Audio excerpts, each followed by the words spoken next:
આ બાપા સીતારામ મહિલા મંડળ આજે પ્રેમાળ જીવ દયા ગૌશાળામાં આવ્યા છે। આજે તો કે તારીખ 29, આજની તારીખ 29 છે અને મંગળવાર છે।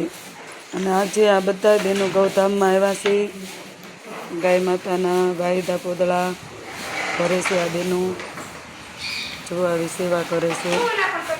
રોજ અલગ અલગ ગૌશાળાની અંદર આ બહેનો સેવા આપે છે। આ બહેનોને ધન્યવાદ દેવો પડે કે આ બહેનો રોજ બપોર વસાળે 3 થી 4 કલાક ગૌધામમાં હોય અને આ બધા બહેનો અહીંયા સેવા કરતા હોય, વાયદા અને એવું બધું ભરતા હોય, ગાયોને નીણ કટન કરી નાખતા હોય।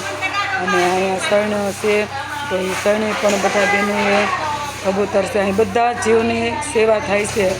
અબોલ મૂંગા જીવની આ લોકો સેવા એવી કરે છે। પશુ પંખી ગૌ માતા બધાની સેવા કરવામાં આવે છે આ જીવન પ્રેમાળ જીવ દયામાં। તમે લોકો પણ આવી ગૌધામમાં સેવામાં સાથ આપો અને આવા ગૌધામને આગળ કરો। બાપા સીતારામ મહિલા મંડળનો એક વિચાર છે કે બધા બહેનો ગૌશાળાની અંદર આવે। ખરેખર અહીંયા બહુ સેવાની જરૂર છે। 1-2 કલાક કાયમ કાઢો, 1-2 કલાકમાં ઘણી સેવા થઈ જાય। તો શેરીમાં કોઈ પણ મંડળ હોય, કોઈ પણ આજુબાજુવાળાને બરકીને બધા સાથે મળે અને આવું ગૌધામમાં સેવા કરો તો એ લોકોને પણ થોડોક પોરો થાય, આરામ થાય। ગાય માતાને પણ આ ફૂલ પથારી ચોખ્ખી પથારીમાં બેહવા મળે, પિસ્કાળમાં રહેવું ન પડે।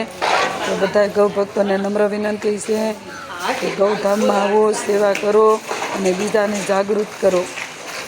જય હો, જય હો, જય ગૌ માતા, જય ગૌ માતા।